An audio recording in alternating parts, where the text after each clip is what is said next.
Good morning, General Chat. This is Wednesday, April 1st. This is not an April Fool's Day joke. This is not an, as they say in the French colonies and the country of France, it is not April Fish Day. I learned about that tradition and celebration this afternoon when I picked up my kid from school today, and they were putting fish on each other's backs.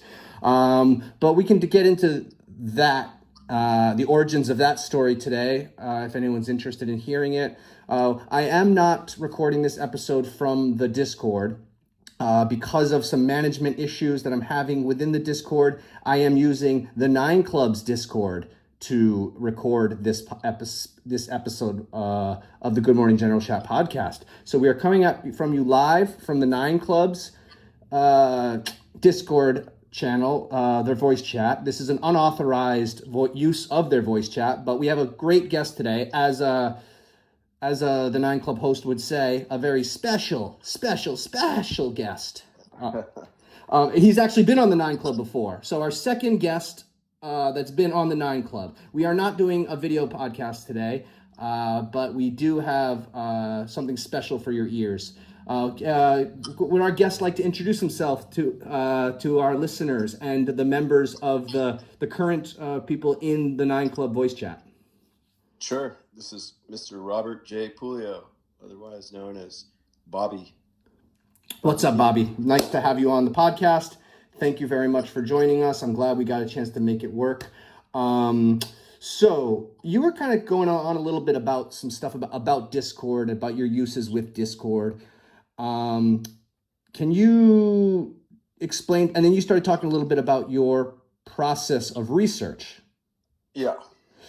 Do you want to explain a little bit of what type of research you're talking about to somebody who maybe doesn't know who you are or know about all the different things you excel in? I mean, not only are you one of the premier professional skateboarders of the 90s, I've been watching the La Luz part on repeat lately. Oh, nice. And I want to get to more skateboarding stuff, but why don't you talk about the research stuff that you're talking about? Maybe. Sure. So I was listening to, for a pretty long time, going back to maybe like 2018 or 19, I've been listening to this gentleman that broadcasts out of Albuquerque, New Mexico. His alias is Tim Osman, Ozman. And for those of you who may or may not know, there was some speculation in and around the events of 9/11 that Osama bin Laden's sort of CIA code name was Tim Osman, Osman, as he was sort of clandestinely employed by the agency.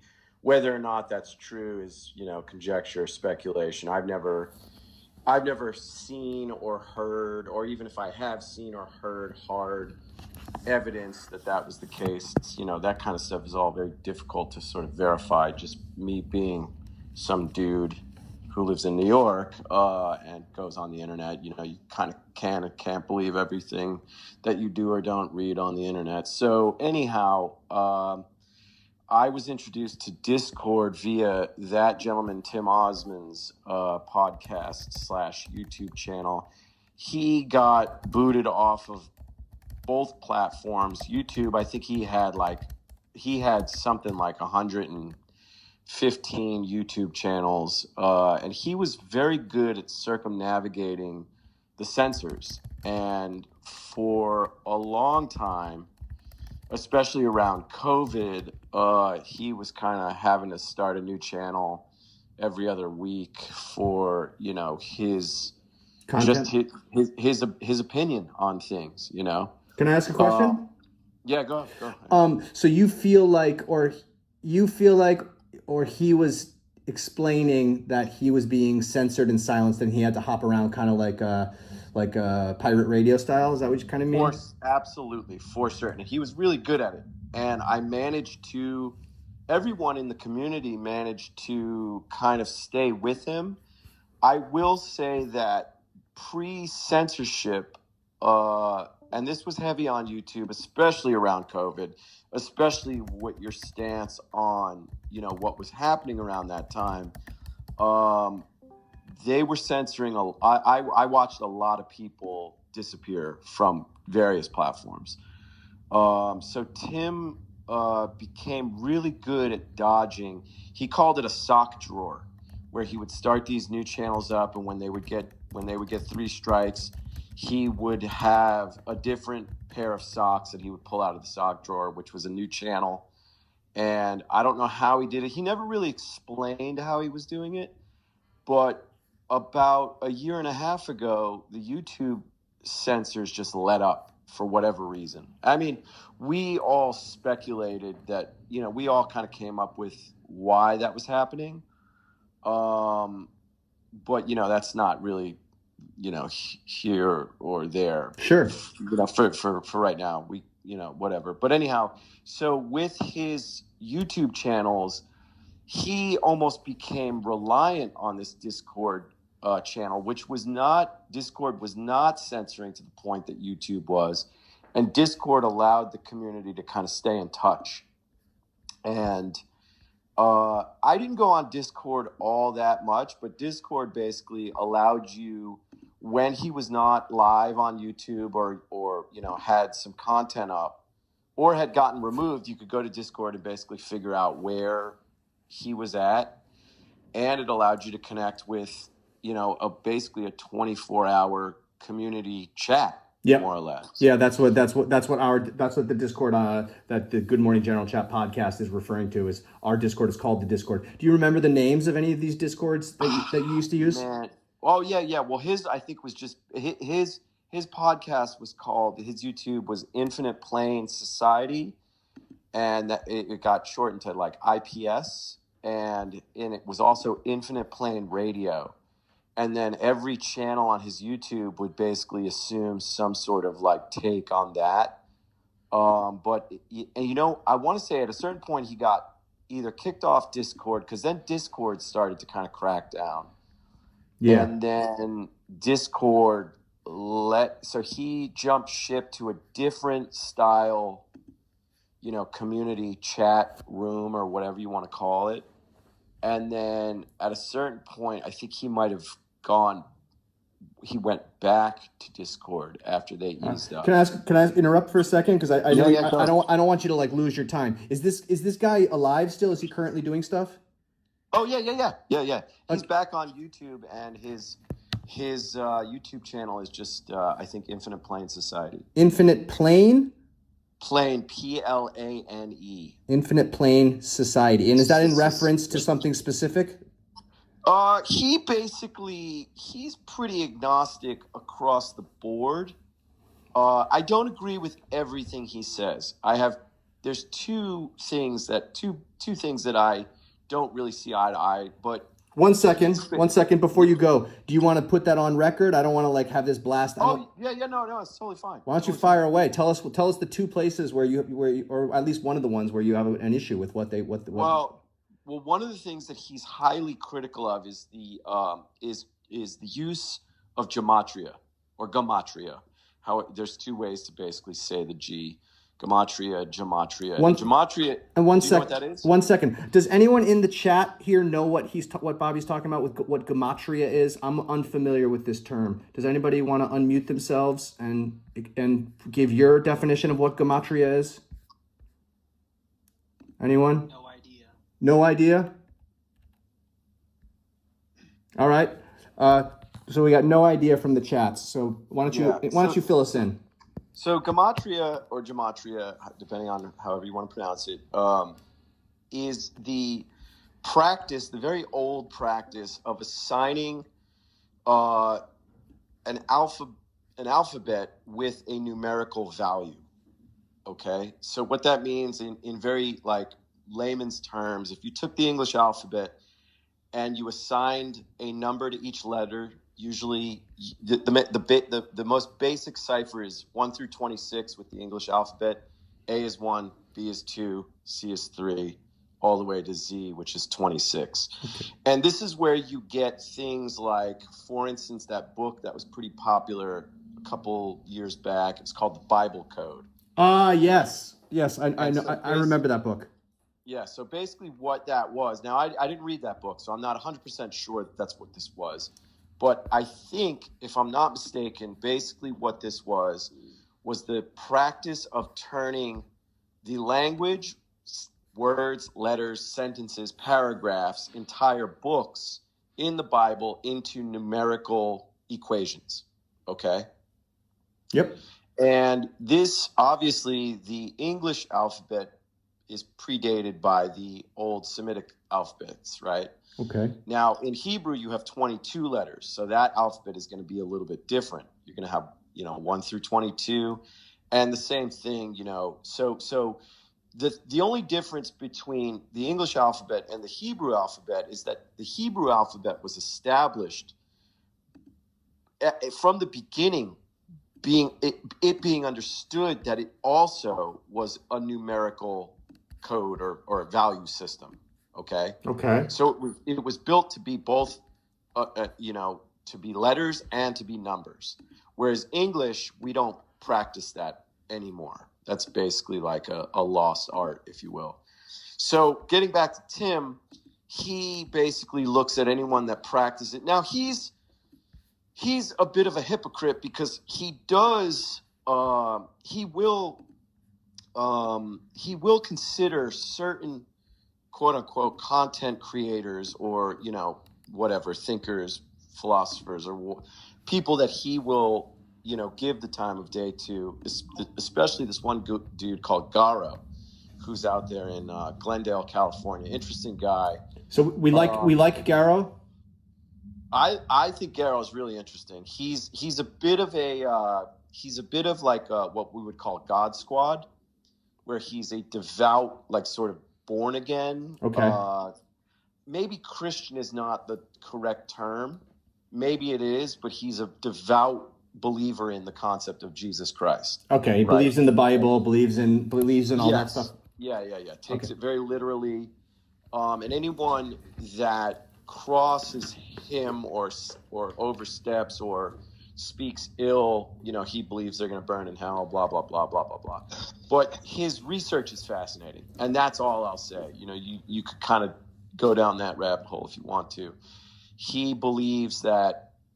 Garo believes that on 6/11, and he's been kind of touting this for a little while, that there's going to be some sort of catastrophic strike or event that happens in the state of Washington, mainly around like Seattle.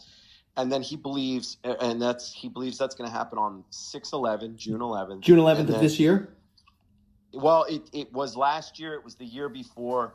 I don't want to call him a goalpost mover. Gotcha. But he doesn't, with his research, he basically says he was not given the year. He couldn't really figure out the year, but all of this data that he compiles is super interesting. I will say that it's really fascinating. He arrives at the 6/11 date in multiple different disciplines. It's really interesting. But his other belief is that Trump is going to get this fatal, well, I shouldn't say fatal, what's going to look like a fatal head wound on 8/4, August 4th. And basically this stuff, and now it sounds a little crazy, but it's all really attached to the story in Revelation with the beast out of the sea and the Antichrist and yada, yada, yada. It also revolves around Elvis. It's a wild, wild story, okay? Garo, like I said, he's so Tim will entertain Garo's, for lack of a better term, maybe I'm going to call it lunacy, because it does sound like a lunatic if you are unfamiliar with certain concepts, all right? But Tim will entertain that stuff, but then there's other guys like Decoding with Cody and a couple other, Zachary K. Hubbard, who's probably the online, probably the most popular / well-known practitioner of gematria. He's an interesting guy because he uses it to basically gamble on sports events. Oh wow, we got some gambling aficionados in the Discord. Yeah. So anyhow, Zachary K. Hubbard. So Tim is um, highly skeptical of these guys, and he says that they're muddying the waters when it comes to like compiling hard data and blah blah blah. So he's not in line with the use of gematria. Okay, I think gematria is pretty interesting, and I can tell you why. Maybe main reason being that I believe that there is a sacred sort of mathematical pattern to the universe, and that's reflected in language. It's reflected in current events. I'm not necessarily saying that there's God per se, right? But I guess I would probably lean towards some sort of synchronicity with what we call this realm, okay? And that there is a certain type of order to it. Are you talking about the universe? The universe, whatever you want to call it. But do you believe in more than just the Earth and like planet, like? I don't. Sure. Well, we don't know. You could look up at the sky and see the moon and be like, that's the moon. Wait. Let me interrupt. So speaking of that, I like what you're talking about is super fascinating. I don't want to like run out of time with you. So what do you think about this moon launch that's happening right now? What do I think about it? I mean, I don't think about it. So you're not interested at all the fact that it's April Fool's, NASA's shooting a rocket supposedly to the moon. This doesn't bring up any thoughts in your head? Well, of course, the April Fool's Day is significant, right? To me, yeah. I don't know if you follow a gentleman on Instagram called Reality Revolt. That's a pretty interesting account, and his last video basically showed you how NASA, surrounding some of the events with their launches and their moon missions and blah blah blah, a lot of them revolve around phallic worship. Okay, like dick worship. Yeah, the phallus, like people, okay, so like but like in a homosexual way, or just like in like a no, not necessarily. I mean, it's just a sexual realm, and that encompasses homosexual and heterosexual. It's just a worship of I don't know how to describe it, but I guess I wish we were on video chat so you could just like visually show us. Well, you could. Everyone who wants to see can just go to Reality Revolt's last Instagram post and look at what he presents. Oh, okay. Right? That's a better way. I was thinking something different. Here's a great example. The Mars rover.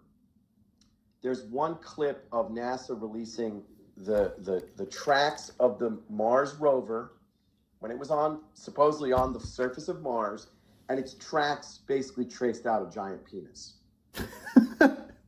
Okay. No way. So it's basically, so there's an element of like them kind of throwing it in your face, but we've got someone in our chat pulling up the pictures now. Okay, cool. Okay, so there you go. Thank you, Gay Bathhouse, for that. Cool. Yeah. All right. Gay Bathhouse? Yeah. Wow. How funny. How ironic. Anyhow, so then you could go back to, like, for instance, depictions of the Virgin Mary, and look at how that looks like, a vagina. I'll have to pull those pictures up as well. Gay Bathhouse, can you pull those pictures up for us? But you can keep going, Bobby. It's okay. Yeah. So anyhow, so that's one element of where I disagree with Tim. Tim is highly critical of people who practice gematria. I think it's significant. Is it the be-all, end-all? Probably not. But this is a complex, realm that we live in. So I guess I'll just kind of, say that. Okay. The other thing that I disagree with him about is the fact that no one died. He believes no one died on 9/11. Okay. Now, this guy is in Albuquerque, New Mexico, and for what I understand, he basically has been in Albuquerque, New Mexico for his entire life. He was in the military for a point in time, but being in New York on 9/11. Me too. And, I was there. Kind of like experiencing that whole thing. I will say this. I believe that a lot of the Trade Center was more than likely probably empty. Okay. And I think that they probably told you a greatly inflated number on the amount of people that died in 9/11. And I will also say that I think there was the largest loss of life was probably NYFD, New York City Fire Department, right? Okay. And the reason I think that is because after 9/11, I would go past firehouses and they would be displaying memorials to their dead members of their firehouse. Now, I understand. I have a couple of friends that are firefighters, and when you are a firefighter, you are brothers. It's literally a very intense fraternal atmosphere, and I don't think that the FDNY could possibly just build these people out of nothing, create fake firefighters that the firehouse would then venerate as lost souls. Well, who's the most famous firefighter who died allegedly died in September 11th? You have, Pete Davidson's dad is the one I was thinking. Okay, that's one. Right. I would say for me it was probably Father Michael Judge, who was the first person that they pulled out of the wreckage. Allegedly, Sure. Again, I don't know, I'm at a point where I believe very little. Yeah. So everything that you see, even with Pete Davidson and his father, like you don't know. That's why I said allegedly. Right, allegedly. So again, you're getting into the concept of a Hollywood type, right? The Pete Davidson. I kind of explored him a little bit. Oh yeah. I heard he's a ruler. Can you confirm? What does that mean by a ruler? It means his dick is 12 inches. I could not confirm that. I was wondering how deep the research, the phallic worship got. No. I just looked at. I think some of his tattoos were pretty interesting. Yeah. He got a lot of his tattoos removed, if I'm not mistaken. Yeah, allegedly that too, right? Like, were they even real to begin with? It's kind of crazy. Right. I actually saw him one day I saw him maybe the day I ran into you. At Pier 59. At Pier 59, yeah. Yeah, I've seen him at Pier 59 also. I said, "What up, Pete?" And he gave me like a peace sign. Yeah. So, now again, is Pete Davidson a bad guy? Absolutely. I have no idea. Never met the guy, Well, one second. Wait. I have Sammy Baked saying that Ariana Grande tweeted that he has 10 inches. Okay. So he's not a ruler, but he's getting close. Right. So anyhow, and that's another, she's another character on that stage too. She's been involved in, you remember the whole shooting event that happened at one of her concerts? No. Going back. I know nothing about this. 2016, 2017. She was involved in a mass shooting event at one of her concerts. You'd have to go back and kind of, I've even forgotten a little bit about that, but the details. But anyhow, long story short, Tim is a firm believer that no one died on 9/11. Now, I will say this. I agree with a lot of the sort of quote unquote hoaxery that took place on 9/11, although I do think that probably there was some loss of life there. Probably not 3,000 people, but I think that there was there was definitely some loss of life, because I don't think that you could take down those buildings without, people running in there. Whether that's true or not, maybe there was no one that died. Who knows? But I think what I saw, the sentiment, I also have another friend who lost a friend of hers in the event. So I'm not trying to sound like a, denier or anything, but definitely, I would probably make the case that a lot of the space was empty, definitely controlled demolition. And I'm at the point where I'm pretty much believe that there was no physical planes involved. So that's kind of where I'm at. The planes that you saw were inserted on television. Okay. That's long story short. That's Wait, where I'm at. Can you repeat that again? Which part? So you think that I think all right. I guess I'll say this. I think that the buildings were Sure. probably largely vacant.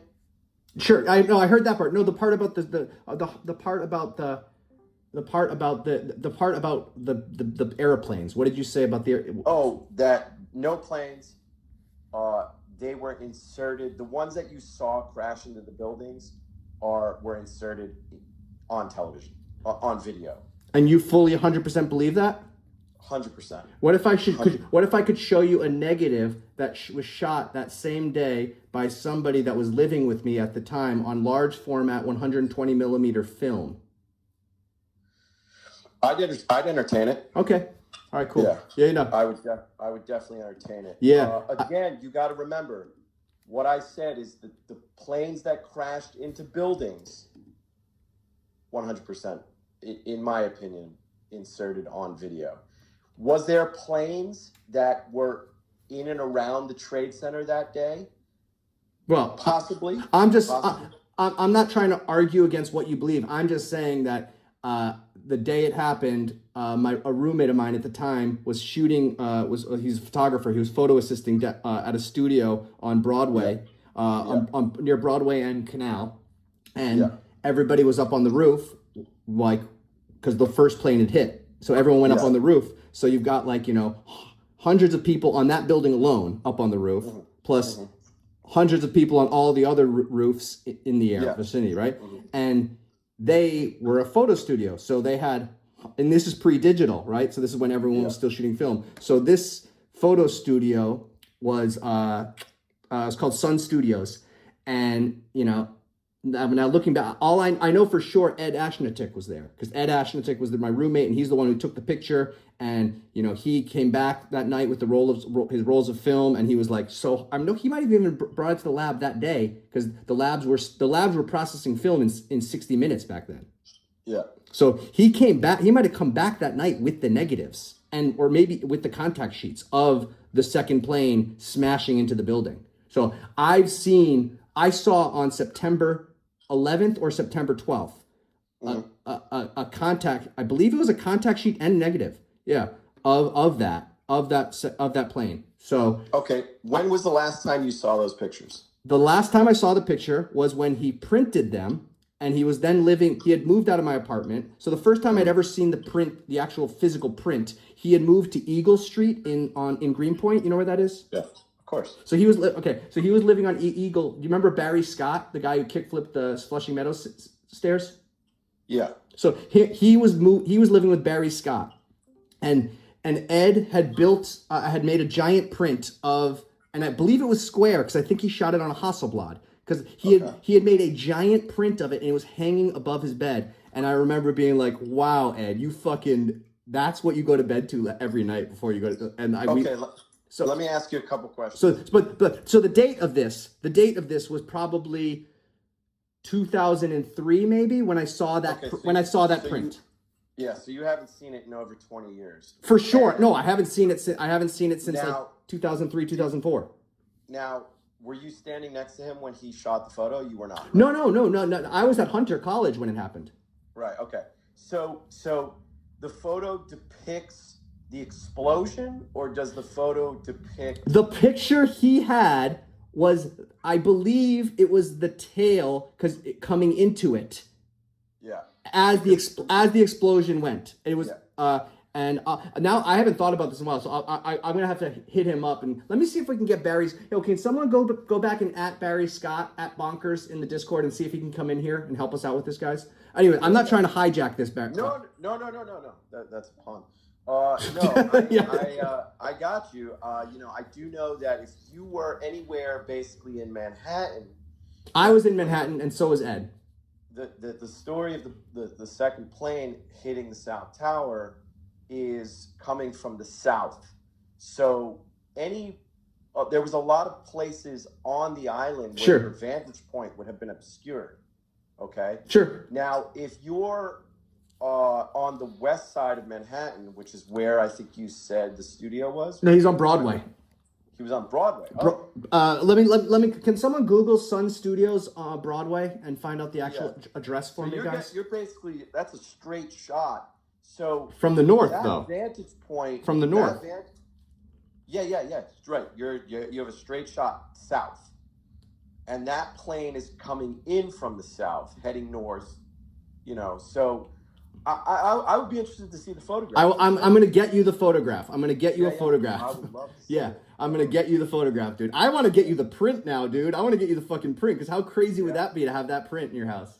Yeah. So anyhow, but look, I mean, I am definitely not, I don't want to say I'm not a rookie, but I've been, I've seen.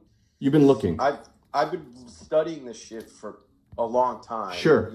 I pretty much, in fact, my friend just said that there was a film that came out in maybe 2019 called 9/11, a Psy opera, that basically analyzed all of the newscasts that day. I guess one of the ways that I have arrived at this, kind of like position is when you think about how to pull something off, you have a number of different ways you could do it. And basically what we do as human beings is we say, well, what would be the easiest way, right? Sure. A skateboarder, maybe that's not the case, because skateboarders are... Well, definitely not you. You've never done it the easy way. Right. Well, I mean, that's whether it looks hard to somebody. I've always tried to take the easiest route to get there. But you do the trick that probably makes the most sense to you at the moment. But but the way you compile your tricks together, the way you put especially after La Luz, and like the way you started skating in La Luz specifically, I felt like you really started like looking for the hardest, the weirdest spots, things that nobody else had ever, nothing blown out, everything was a Bobby spot. And well, that's that was just kind of personal preference. Can I digress from the September 11th stuff? Can we just talk about La Luz for a minute? Yeah, let me just quickly. Yeah, please. So, one of the things that has been pretty much established in that whole conversation about the 9/11 attacks is that flying a plane at a very high rate of speed into a building at a very low level of height gets pretty difficult to do. It's very difficult to control a plane at a certain speed and at a certain height. So when you get into the concept of trying to fly a plane into a building at a high rate of speed and at a very low level, the plane becomes very difficult to control, to hit a target. So now the sheer I guess likelihood? The likelihood of being able to hit the building starts to basically, evaporate. It becomes, the chances get smaller and smaller as the faster you go and as the lower you get. So now, if you are a terrorist, okay, that probably is not the best idea to try and hijack a plane and do that, because the likelihood of you being able to do that, especially when you get into the story of the hijackers that they trained on Cessnas, blah, blah, blah, the whole thing is complete nonsense. So now when you get into the likelihood of being able to pull that off, like I said, the chances get slimmer and slimmer. So now, how do you make a plane hit a building? You insert the plane on video and you show it to everybody and you say, look at this film. Here's proof that a plane flew into the building. Do you understand what I'm getting at? I get the idea, yeah, and I know people who are younger than us who are convinced that it was completely convinced that it was CGI.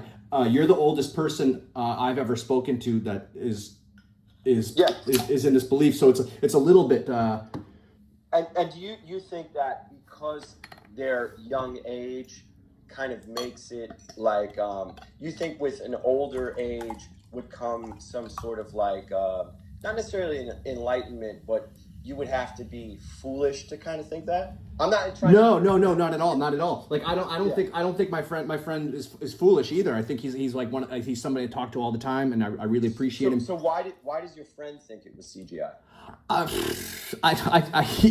English is like his third language. He's from Chechnya.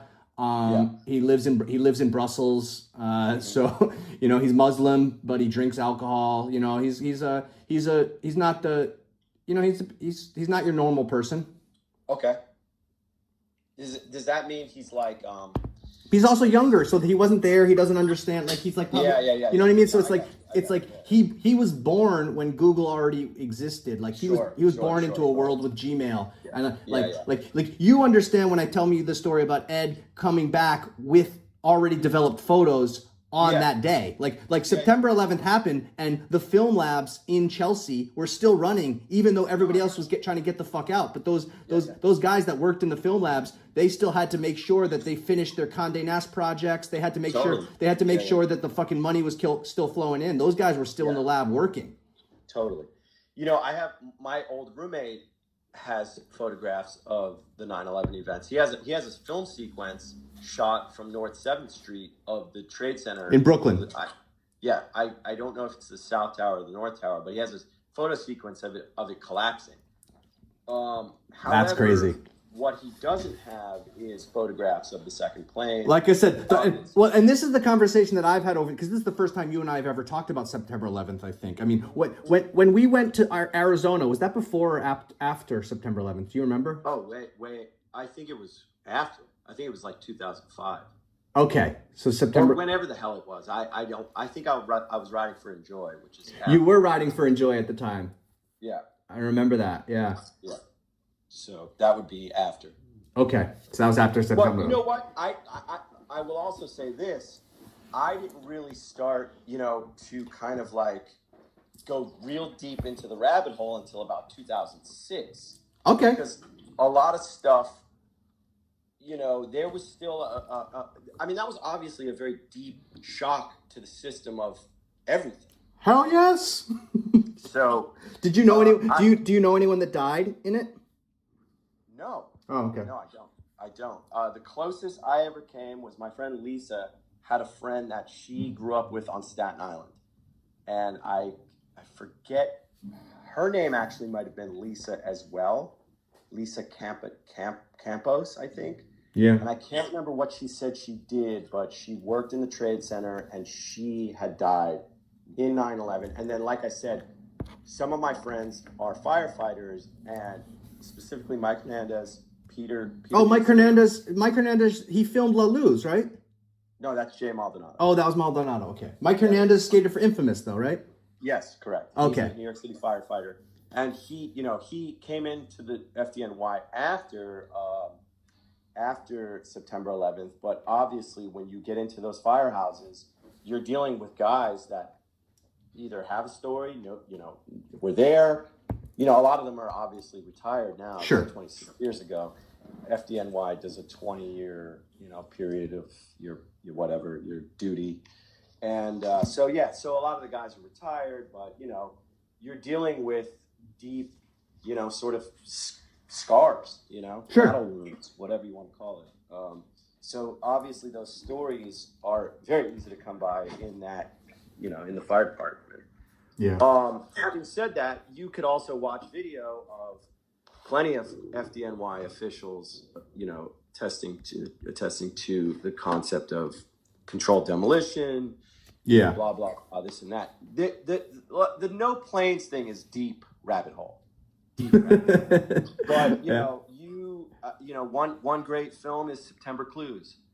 I don't agree with everything that's in it, but September Clues will basically walk you through how these planes were inserted onto the video. Okay. Yeah, I've only seen Loose Change. Well, that's like beginner. That's beginner stuff at this point. That's 2006, 2007. I think 2006, and that, when I go back and look at that, I mean, I would almost make the case that Loose Change was probably produced in part by the CIA. Okay. Because what it does is it diverts you down. It diverts you away from it. Basically, that will have you believing that there were planes. And like I said, to involve planes in this, you are greatly making your job very difficult to use actual planes, remote control or otherwise. You're making the easiest way is to insert the planes.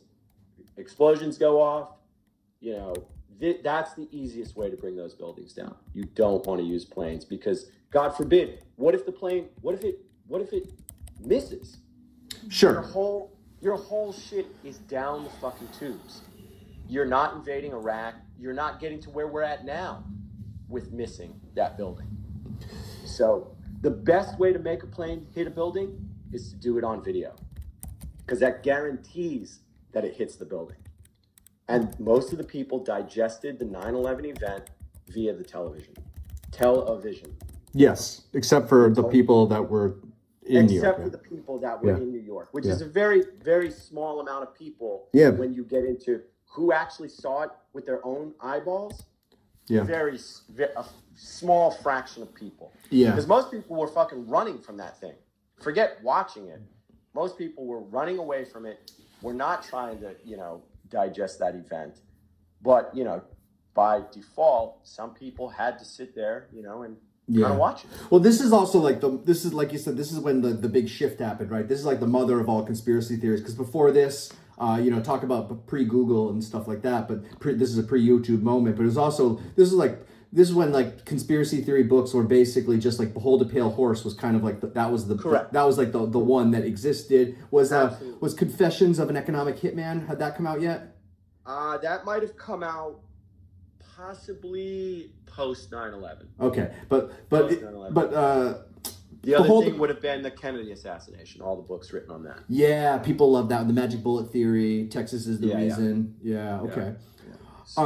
Yeah. Well, is there anything else you want to talk about with September 11th? Because I don't want to lose you. You know what I'm saying? No. It's fine. Yeah. All right. That was crazy. That was fucking cool, man. Everybody in the chat is fucking hyped about where we just went with that. Let me see. Do you want to take a quick question from someone from the chat, maybe, Bobby? Yeah, sure. All right. Anybody want to ask a question? I'm just. You guys are all unmuted. If anybody wants to ask Bobby a question, I got no mids. Oh, we got Off Market here. Hold on. Off Market, you ready? Yeah. Just on the. So I work in finance, and how much have you gone down the rabbit hole of open interest on options traded during 9/11? So there's all the conspiratorial stuff that happened with 9/11, right? Still there? About if the planes are real or not. But there's actual printed trades that happened on airline stocks leading into. Hey, Sloan? It. Yeah. And you had I can't. I don't know if I can't hear anything. Hold on one second. Diff. Yeah, okay. Diff. Hold on, Diff. I'm having a technical difficulty trying to get you to. Bobby can't hear you, so I'm trying to figure. I can type it out. Just a quick. All right, he's asking a question about he works. This is a Diff works in the financial markets, and he was asking about. You posted something in the chat earlier. No, that's not it. Have you looked into options traded? He did. I didn't. Yeah, he wrote. Yeah. He's asking about options. Like trade options. Put options. Have you looked into options trading leading up to the 9/11? That was his question. I mean, that's one of the most notorious kind of gotcha moments with again, you could conspiracy. There are levels to the concept of conspiracy theory. Part of using conspiracy theory is to basically, I would say it's to basically bring people to a point where they don't know what to believe anymore. Okay? Sure. And the story of put options, I wouldn't be surprised if that was true. I wouldn't be surprised if it was completely false and injected into the conspiracy theory to get you, to get you basically, because here's the other thing. You have two scapegoats, right? You Yep. have in the classic 9/11 conspiracy theory realm, it was the 9/11 hijackers who were Muslim terrorists, and then the flip side is the Mossad, okay? Yep. And the Mossad is basically what that translates in this like very black and white, left-right society that we live in. If you say it's the Mossad, well then it's the Jews, okay? So now the way to basically get people focused on, okay, so now there's put options. Who put the put options? Okay, so they're Jewish bankers, right? Oh, so it's the Jews. Well, Israeli, so now, right? Well, Israeli and Jews are two different things. That's what I'm saying. So I'm just trying to follow this whole thing. Right. So now if you are in the camp that the put options were this and that, this and that, it was these people, blah blah blah. Oh, so now you become an anti-Semite. Now you think the Jews did it. My take on that, which is pretty hot take, the folks that perpetrated the 9/11 events, they were not Muslim or Jews. These folks practice a outside religious concept, if you could even call it religious, right? And they are not.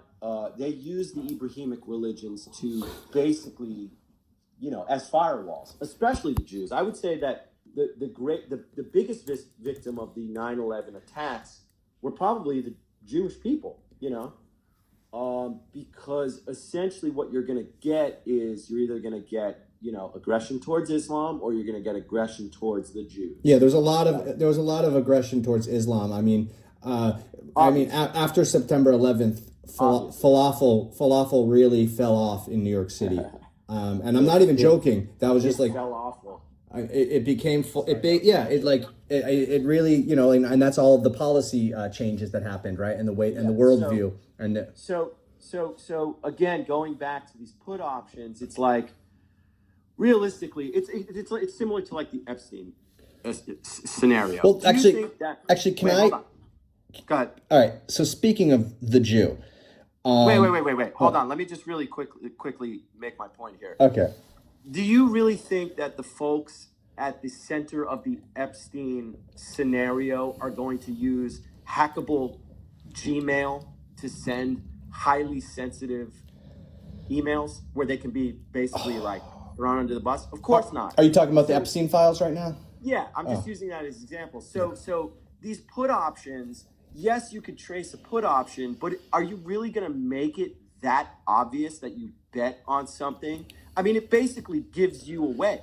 So why would you do that? Now, granted, there is a hubris involved, but again, I think that all of these different levels to the quote-unquote conspiracy theory are done on purpose, and they are done to basically get you speculating for years and years, distracted away from what essentially the truth is.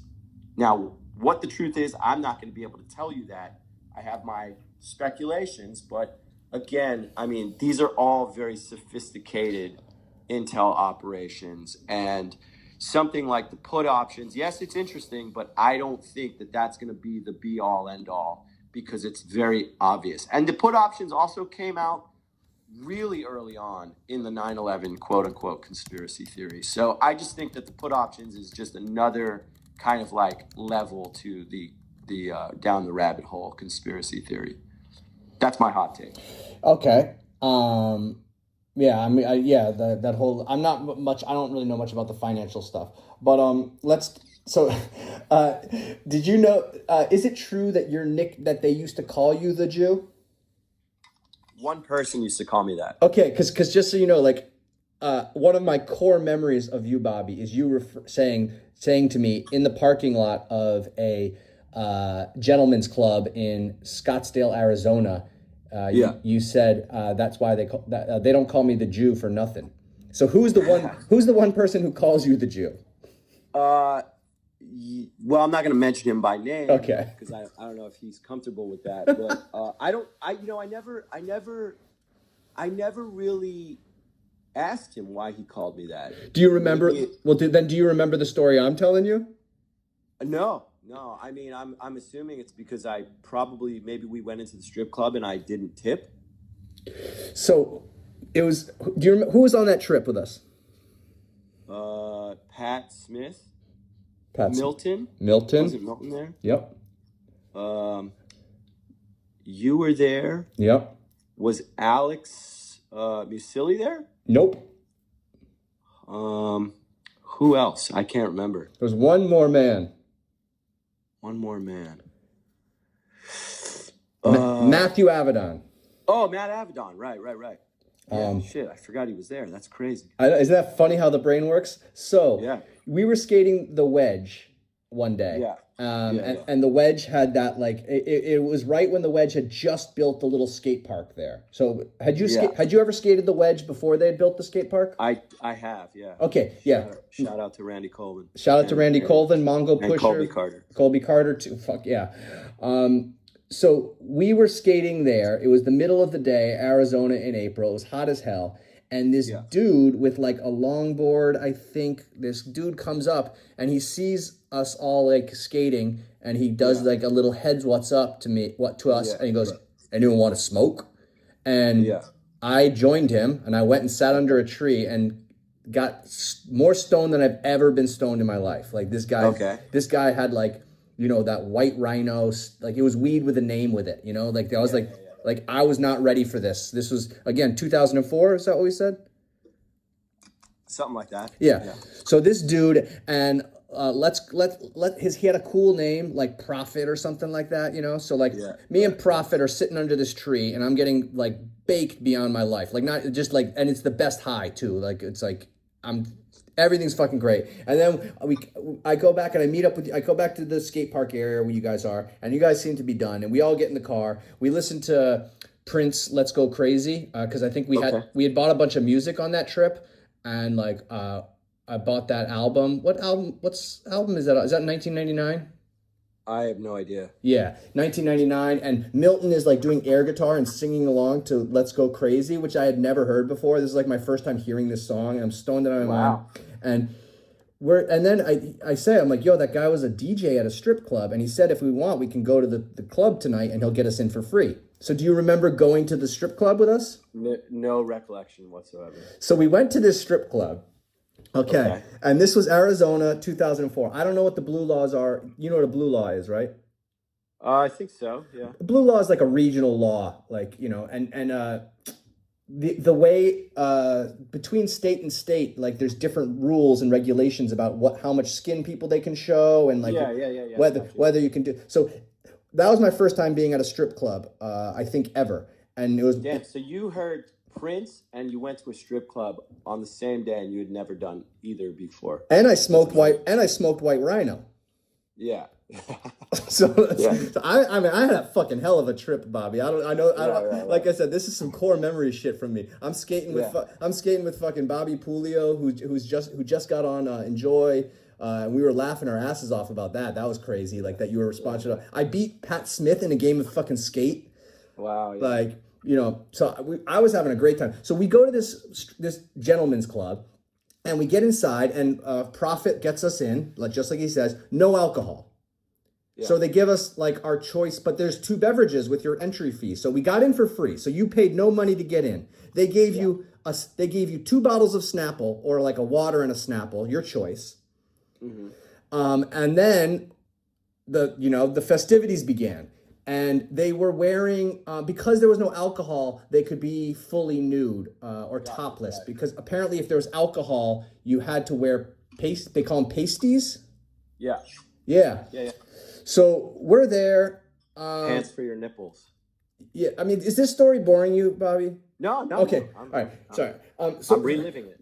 So I had some cash with me, but again, I wasn't like loaded. Like I was like working a part-time job at the time. I was still going to college. So like I wasn't loaded. Pat Smith obviously wasn't super loaded. Milton probably wasn't super loaded. I don't know what your situation was, but I was loaded at the time. No, I'm kidding. well, but you know who was loaded at the time? Matt Avedon. Matt Avedon was fucking rolling in that Armani exchange money. Right. He was like, this was for the listeners. This is when Matthew Avedon, they used to have, they have this thing called models.com. And at the time, Matthew Avedon was the #1 ranked male model. Wow. So I know all you young boys of the internet love to talk about this mogging that you guys all do. You know what mogging is, Bobby? No. Dude, it's this stupid ass gay shit that these fucking kids on the internet do. So mogging stands for alpha male of the group. Okay. So we walk into a strip club with literally the #1 male model on planet Earth. Yeah. And we're in Scottsdale, Arizona, and we're all pretty broke. We've probably been skating all day. Fucking profit gets us in the fucking strip club for free. And we've got Matt Avedon fucking sitting next to us, mogging the hell out of us. Also, he's also got all the money. So anyway, so the girls, the dancers start coming around, and one of the girls asks, like, there's one girl that I was like, okay, she's kind of cool. I'll try. She had like pen written on her leg, like while I was getting my lap dance. Like I noticed, it was kind of sad. I'm like looking down at her leg, and I realized she's got she's got like blue Bic pen, like drawings on her leg. Probably Avedon's phone number. No, Avedon was in it with another girl, and Avedon was crazy. But that's what was crazy about Avedon. Picked like the worst girl. Like that's what I remember being like, really? That's who you want to go dance with? Okay, whatever. Like, wow. So I don't know. He probably just did it to prove a point, just to be like, whatever, dude. Like, but anyway, so flex. So yeah, so like when you go into the thing, the girl like tells me like, okay, so for $20 I'll dance with you for 2 songs. For $40 you can touch me. For $60, like we can go to the champagne room or something. Or $100 you can go to the champagne room or whatever. Wow.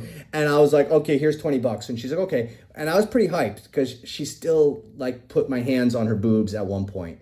Yeah. So I was like pretty hyped about that, but I was also kind of like the whole thing was a little bit sad and depressing, and sure. But whatever, it was fine. I'd been to Arizona before, so I kind of knew the.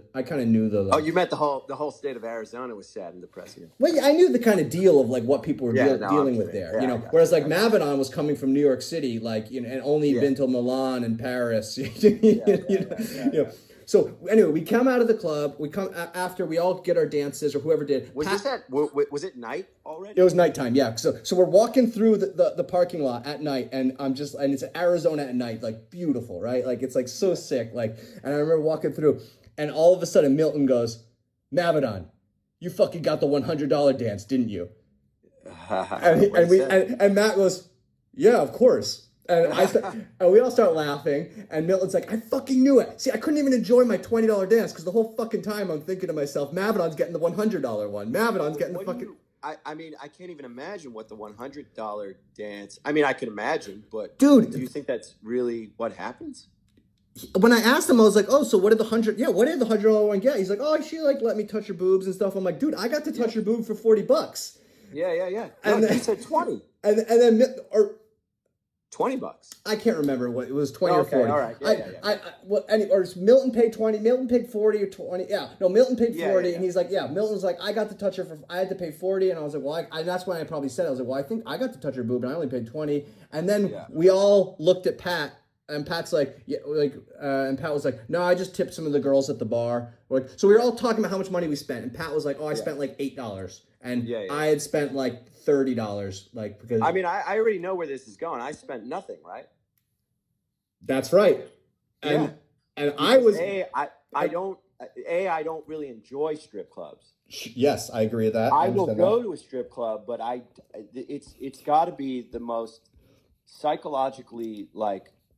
It's the craziest shit ever, for one. Well, let me finish the story, and then we can discuss. We can discuss the top 5 favorite gentleman clubs of Bobby Puleo.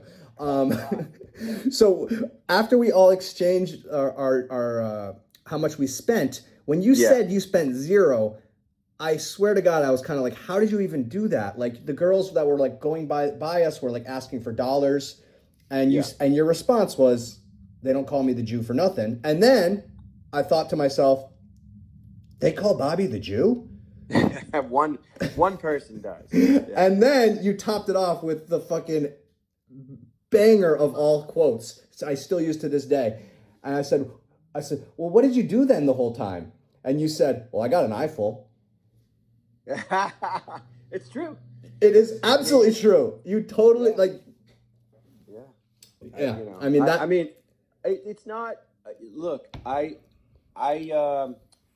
traditionally I've subsided on.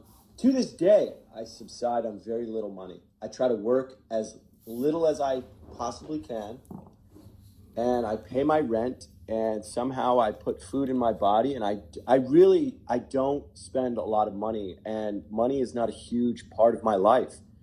And I guess probably my friend who called me that is probably basing it off the stereotype that Jewish people are stingy or whatever however Sure. that stereotype has come to be. Yeah. You'd have to ask him, but we're not getting his name. We're not getting his name. Because I'm not gonna. Yeah, you'd have to ask him. Yeah. But anyhow, I guess at the time, he also. I remember him coming to New York, and he was like, him and his buddy, they were like, "Oh, we got to find jobs." And at this point, I've worked jobs in my life, but at that point I was, making my living off skateboarding. So I didn't have to have like a, 9 to 5 or go into blah, blah, blah. And I remember they came to New York and they moved to Sunnyside and they were like, "Oh, we're just going to get jobs as waiters in Midtown." And I thought about that and I was like, that's so crazy to like be a waiter in Midtown. Now, you make a lot of money being a waiter in Midtown, especially back in the 90s or whenever the hell they came here. Yeah. I can't remember exactly when that was. Maybe it was after, I don't know, 2000, whatever. But, eventually I had to, after skateboarding was done paying me money for skateboarding, I eventually got a job and I just assimilated back into like, the sort of like hustle. Yeah. But to this day, I consider work, it's interesting. I consider work like a day off. When I go into work, and I don't really have like a 9 to 5 or, I have like a steady gig that's like kind of like part-time. But every time I go in there, I look at it as a day off from skateboarding because I still like spend my time skating. That's sick. And I remember at one point you were doing like food deliveries for some place in the West Village. Yeah, it was great. It was, and you were skating to do your deliveries, right? Well, sometimes. At first, sometimes I would bring my cruiser board, and it was so compact that it allowed me to do that. Then I eventually got a bike, and I was like, "Wow, this allows me to just be outside in the street, and I'm getting paid for it." Yeah, bike riding through a city is such a nice experience. Yeah, especially the West Village. I mean, if that is probably the most pleasant neighborhood there is in all of New York City. I would say. You will see celebrities. You'll see, all kinds of interesting stuff. You get an eyeful. You get an eyeful, absolutely, and it's free. But anyhow, so again, going back to that whole thing, I mean, I don't think I've ever spent $1 in a strip club in my life. In fact, I don't really drink. I have consumed alcohol before and I've paid for I've seen you do that. Yeah, so it's like, I mean, I'm not cheap, and I spend money on stuff. I just don't. If I don't have to, I don't. It's because traditionally I don't really have a ton of money to spend on, stuff like that. Yeah. Can I ask you a question about financials? Sure. Are you? So you've been sponsored. What was do you want to talk about your most lucrative sponsorship deal? Because I think that's something that skateboarders are super interested, especially kids today. Like the numbers that people were dealing with. Well, how about rent? What was your most interesting rent experience in New York City? Well, my most interesting rent experience was when me and an ex-girlfriend of mine broke up, and she moved out of the house, and then all of a sudden I went from paying like half of the rent to all of the rent. Let's get a number. What was the number? Oh, that was only $800. That was 10 years ago or 12 years ago. I got an incredibly great deal on a apartment in Queens, and we moved in together. She moved out, and I decided to stay, so I just took on the whole rent. And that's a crazy one, going from like paying half of something and then all of a sudden having to pay. So you're paying $400 originally. I was paying What year was that? That was probably around 2013. 2013, $400 is insane, Bobby. It was insane. We got off market. The financial guy I was asking the questions. He says his rent is $3,250. Yeah, that sucks. Yeah. So anyhow, so my rent, doubled basically, and I was scrambling to kind of like cover that because, like I said, I mean, that's life changing. I was doing food delivery like a couple days. I mean, I could make that in like, I didn't have to work that much, and it's 400 is chill. I think everyone should sort of seek out those opportunities because it's like, what are you going to do? Work your life away? I mean, don't get me wrong. Work is rewarding. Well, speaking of work, so can we get back to do you want to talk about any skateboarding checks or skateboarding money? Oh, so I guess the best money I ever saw was like in between probably Mad Circle at the time, because I was probably not paying rent. I was paying rent. I paid rent in between like SF, but then when I would come back to here, New York, New Jersey, I would just stay at my mom's house. Yep. So no overhead. Very little overhead. I had a car at one point. But yeah, very little overhead. I didn't manage to really save any money ever. Whatever. It's all confetti, right? It's all for the girl, all for profits, ladies. Yeah. So, but probably I guess one of the best times was when I was riding for both Enjoi and iPath. Oh yeah, shout out iPath. Yeah, that was a little bit of a combined effort there. But my rents were never, I don't think I've still to this day, I mean, just recently I started paying like my rent at the spot I was talking about where I paid $400 and $800. It's rent stabilized, so it's only gone up, and I'm just paying like over $1,000 to like live alone.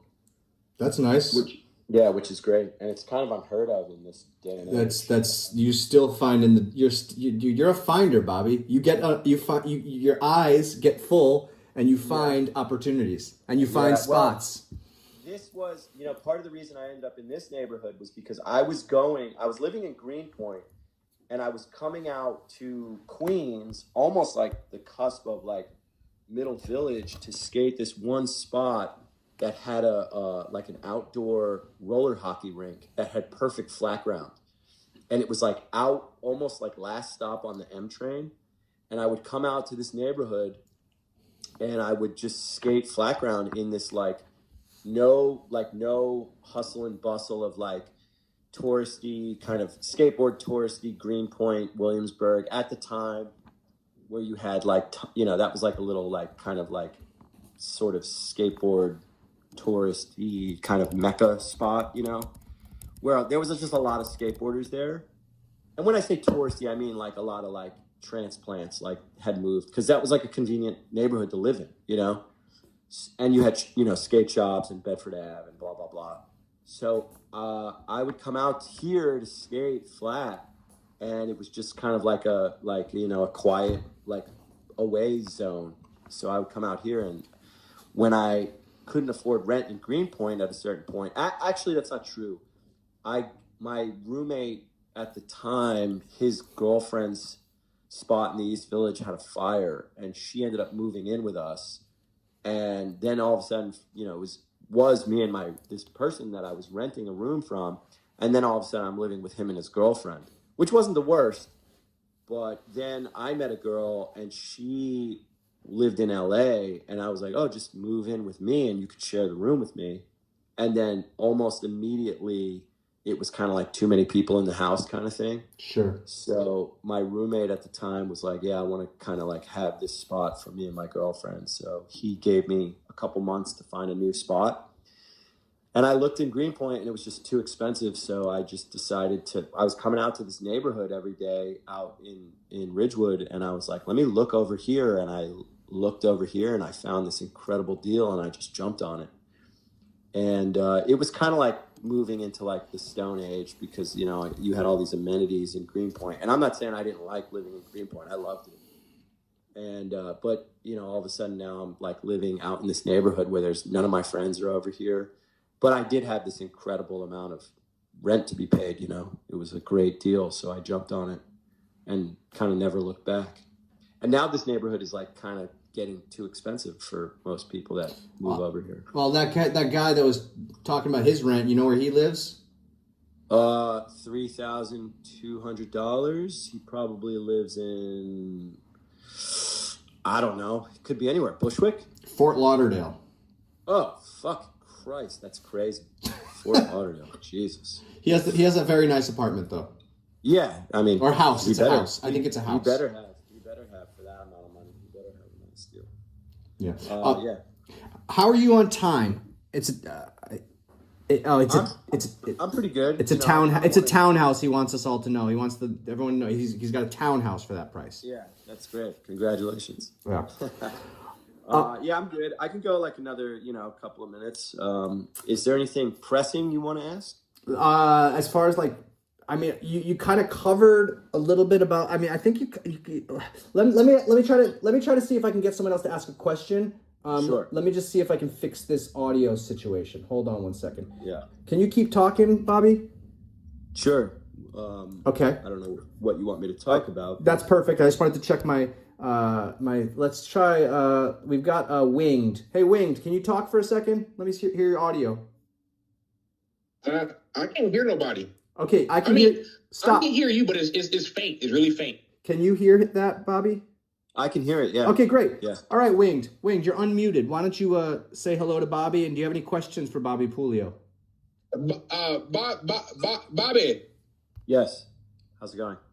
Hello, my name is Wing Zero. I don't know of your race or anything about you. I do love, I don't know if I love you, but I like your YouTube videos. I know you wear a little helmet and you. Oh, dude, shut the fuck up. Shut the fuck up. All right, sorry. He doesn't know he doesn't know who you are. Oh, that's fine. Do you want to answer this question, even if he doesn't know who you are? Yeah, that's fine. All right. All right, Winged.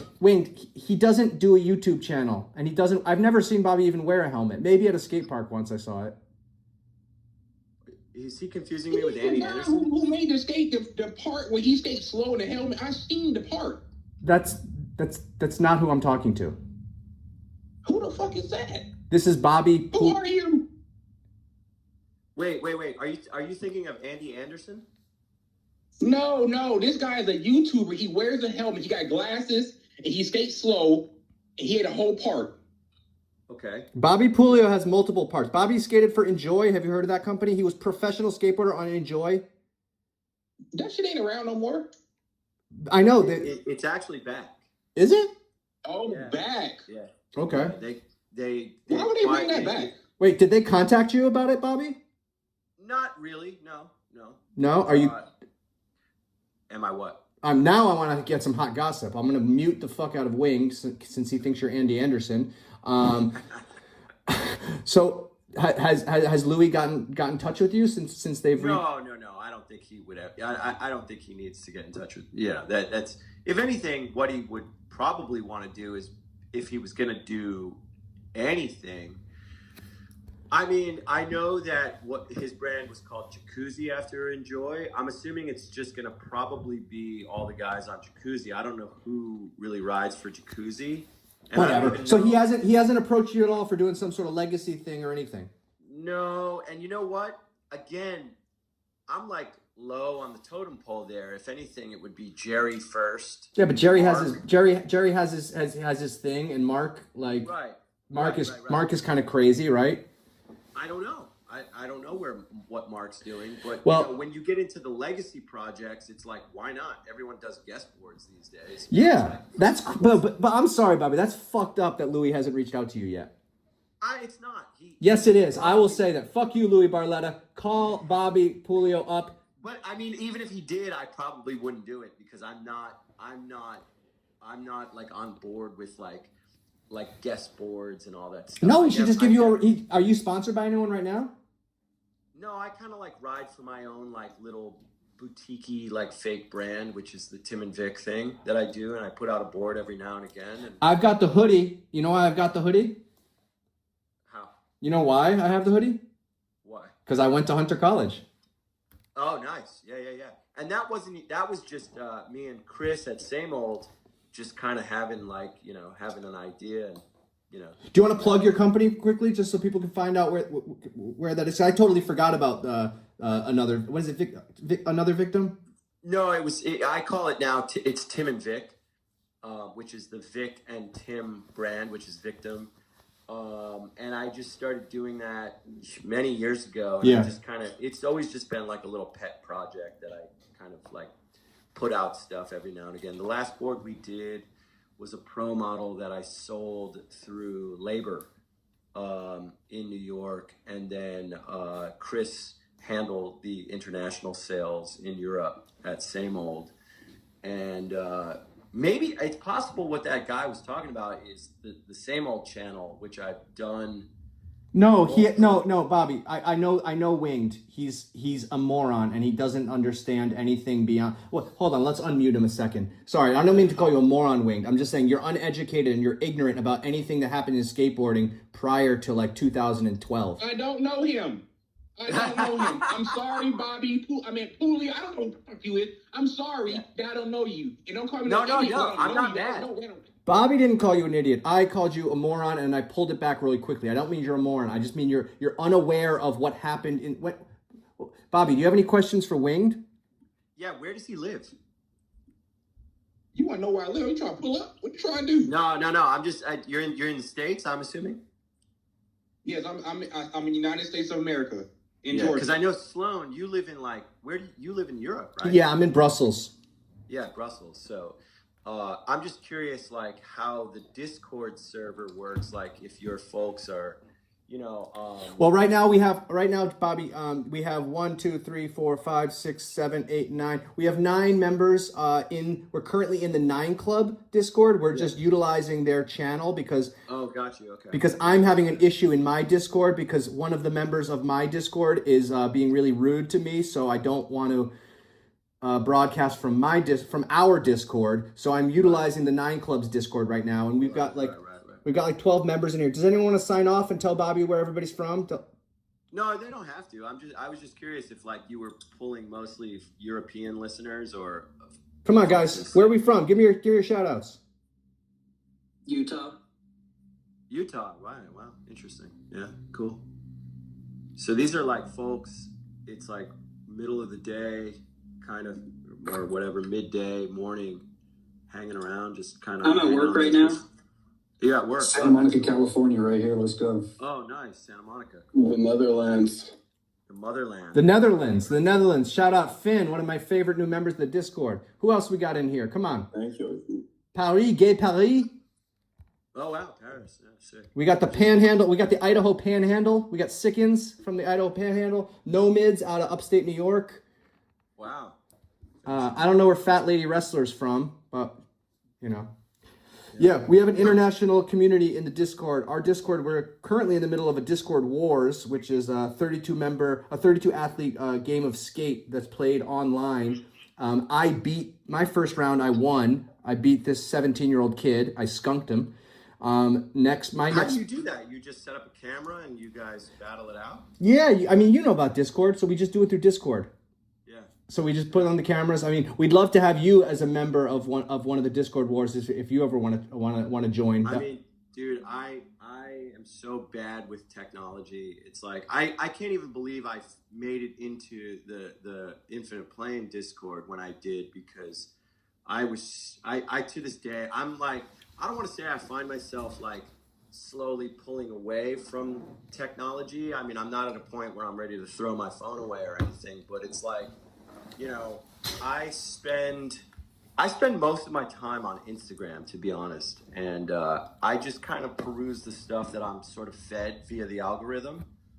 And I have never erased or reset anything on that. and I just kind of like, I just kind of check shit out, and I've seen some cool stuff. I had a friend I was talking to this morning that spends most of his time on TikTok, and we were talking a little bit about the differences between the two platforms. I've never been on Twitter or X or whatever the fuck you want to call it. Well, I recommend coming back into the Discord. You can join. I'll send you a link, and maybe you want to join. You can come in and be incognito and just see what goes on. I'm sure Winged would be excited to hear some more from you. I can tell him a couple Andy Anderson stories. That's so funny. But anyhow, so yeah. But like I said, most of my time, I'm either kind of like, I take a lot of photographs with my phone. I've been liking your pictures a lot lately, Bobby. Yeah, cool. Really good stuff. Because I know you. I remember you were a big found photography guy, and that was you're like one of the first people that really introduced me to that genre of photography. Was the idea of a found photograph. But it's been really cool in the last couple of years watching you kind of express yourself as a photographer. Did you ever come across the book that I put out, the found photography book? I remember when it came out, but I didn't buy one. Do you want to tell us a little bit about it? It's not anything sophisticated. It's just what had happened was I have a very large archive of photographs that I found on the street in New York City over 25 plus years, and I hang on to every single photograph that I ever find. Photographs are very you can kind of keep them in your pocket without them infringing on your ability to ride a skateboard throughout the city, whatever. And so I've hung on to all the photographs, and at this point I have a very large archive of them. And Chris, who does the Same Old account, shout out Same Old. Yeah, he decided to come over from England. He's in England.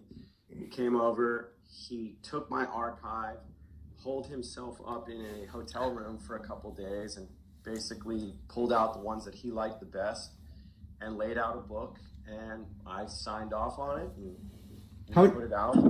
How many copies did you guys make? So far we've made 400 copies. All right, cool. They're still available on Same Old? I want to say at this point they're probably all sold out. Yeah, I figured. But we are hoping to do another round, and hopefully what we want to do is get them into make it more of like a tangible, like you go into the store and buy them, rather than the only place you can get them is online. So my favorite found photo that I remember and I don't remember if you showed it to me directly or if I saw it in a video. There was a picture of a guy at night wearing like a mask or a Halloween costume. Do you know which picture? Coming around, from around the tree. Yes. Yeah. That might be in the book. I'm not sure. I'd have to look. So did you talk about that that picture on an interview before? I don't know, but that was obviously a Halloween costume of some sort. So that's crazy. I wonder where you saw it. I think you showed it to me in person. I think it was like outside of a Rivington Arms show. Wow. And I feel like but like I said, like it obviously it stuck with me. I remember because like that was like the moment where like I was like, oh shit, found photography. That's fucking cool. Because Well, New York City is a very it's obviously ever changing, constantly changing, and with a changing and a lot of people, you just get shit that gets dumped or dropped. Thrown out the car window, whatever the hell it is. Yeah, and your artwork, how do you describe your? I just call you a conceptual artist. I mean, how do you call yourself? I guess I described it yesterday to somebody as typologies. Okay. Basically, what I do is I take notice of things that I see on the floor, outside. More or less, it could be inside, but most of the time I'm traversing my environment, either on bike or on skateboard, and I'm always looking down at the floor, which is what skateboarders do a lot, And so what I basically started doing is it started with picking up post-it notes and playing cards and photographs, and then I've basically since kind of gotten into this space where if I notice something on the floor that's repeated, whether it's litter or a dropped object like a key or whatever the hell it is, and it's something I can kind of like transport back to my house, I basically started to try and get 9 of them, and I would put them out in the 9 being a like object, and I would photograph them and amass a series of 9 of the same object. And what would happen is that, most of the time they're like these, these mass-produced objects, like a I don't know, a fucking Skittles wrapper or something. And when it gets littered or dropped, the environment, whether it's weather, rain, snow, being run over by a car, the way it's ripped open, the environment will take it from being a universally same mass-produced object, and it will now make it a unique object because of the way it's ripped or the way it's torn or the way it's trampled or whatever. So my goal then started to become to amass 9 of a same object found on the street and photograph it as like a collection. Yeah. And then some of the objects are so plentiful that I started to try and amass 9 of them. Yeah. So that would become a larger collection. When was the last time? When was the last time you had an exhibition of this work? Last time. Let's see. Maybe maybe last year I showed some work, but I can't remember which one it was. It was probably in New York. Do you have anything coming up with this work? Every day there's something happening. No, you're always working on it. I'm talking about like. No. I knew what you meant. No, not anything. Not anything. Set in stone. You should try to bring some of that stuff to Europe. I mean, shit. Get me a plane ticket, and I'll bring it all out. Let's talk to the finance guy. Different name, off market. Yeah. Can you sort that out down in Florida? Let's give Bobby a show down in Florida. Yeah, we'll put some put options on a show. Do you mind taking another question or two? No, go for it. Who's got a question? Everybody's unmuted, so fire away, guys. Any questions for Bobby? I'm curious if everybody thinks this is interesting. If he had the opportunity, will he skate for Enjoy again? He already discussed that, dude. Come on. Probably not. He already talked about that. I'm just not interested in Sorry, Winged. I'm going to mute you. Has anyone else got a question? Damn, you got Yeah, I do. All right. What's up? What's up, Frank? Why don't you say hello to Bobby? Hi, Bobby. Huge honor to chat with you, man. man. You're one of the goats, dude. Did have a question related to cellar door skating. Sure. Particularly Dick Rizzo's. I don't know if you watch current videos, but are you a fan of Dick Rizzo kind of being the cellar door guy currently? I mean, obviously, when I look at the stuff, I don't really. I think I haven't watched his new part, but obviously, it's hard not to notice the quote unquote influence. Obviously, he's doing different tricks, but it's what it is what it is kind of thing.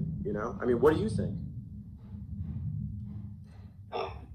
He's one of my top 3. I think the way that he approaches spots is really creative, and it does feel reminiscent of what I grew up watching for skating, where it's not necessarily the hardest trick to be done. It's more so demonstration of the spot itself. But I was just curious, as someone who went and initially sought out so many of these spots within New York, what your opinion is. I don't really have an opinion. It's whatever. It's whatever. Been there, done that. Maybe. Maybe not done what he's done, but been there. Probably. Maybe that sounds a little like callous, but it's whatever. It's cool. Yeah. I did have one more question too. Just I know I've missed a little bit of this. Just I'm in the office, but with some of the conversations related to like numerology and understanding symbolism and pattern recognition, are there any books that you recommend for getting introduced to that kind of thinking or seeing those patterns? Books. There are books. In fact, there's a guy on Instagram. His name is Revival of Wisdom. He just put out a book. I don't own it. Looks interesting. I can't necessarily say it's the be all end all. It looks interesting, but it's definitely addressing some of the stuff that you probably want to get familiar with. Again, his account is called Revival of Wisdom. The Tim Osmond dude that I was talking about, and maybe you missed it in the beginning, he's put out a number of books.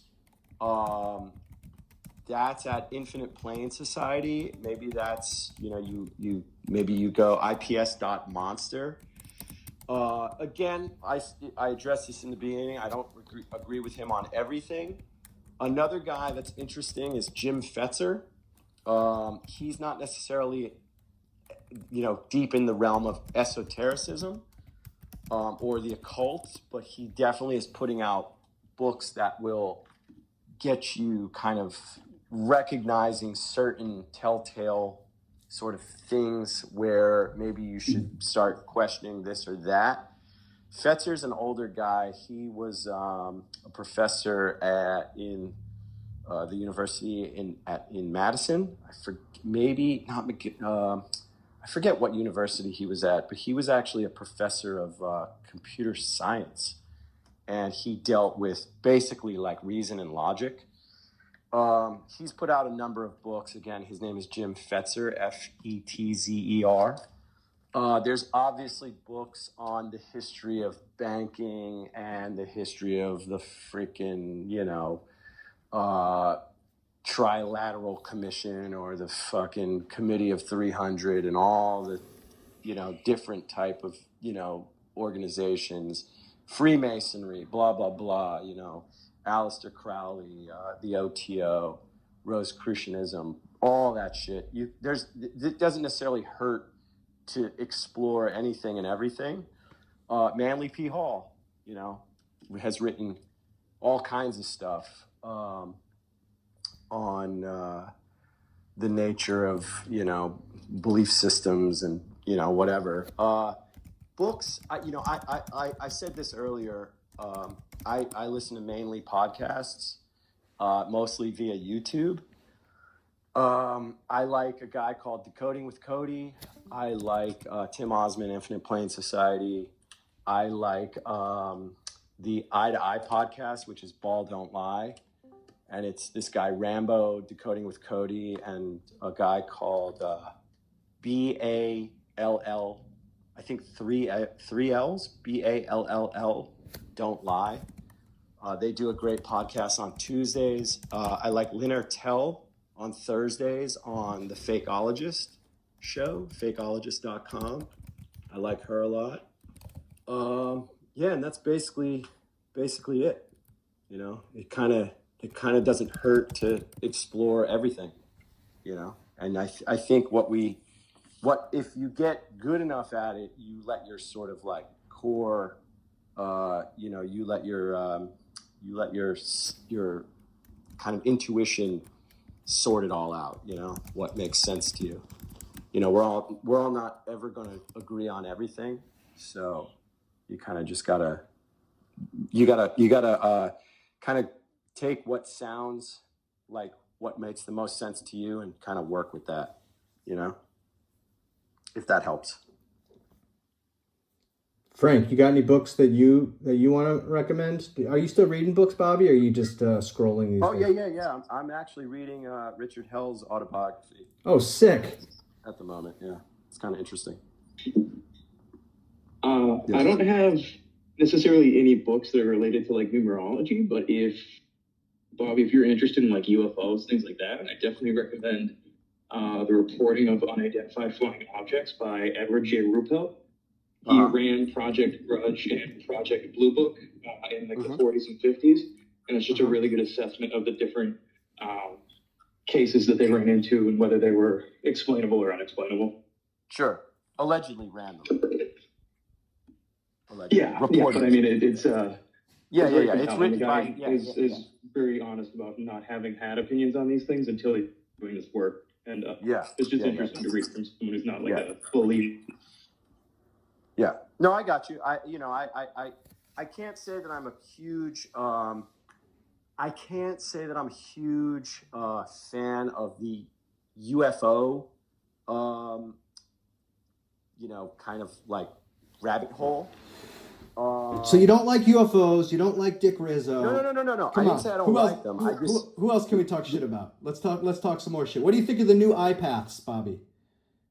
Haven't really looked at them, to be honest. They didn't send you any? Oh, they sent me a pair of grasshoppers. I just they're somewhere stashed in my... That was nice of Kenny Reed, right? Yeah. That's cool. Yeah. I knew I couldn't wear them. The tongues weren't high enough.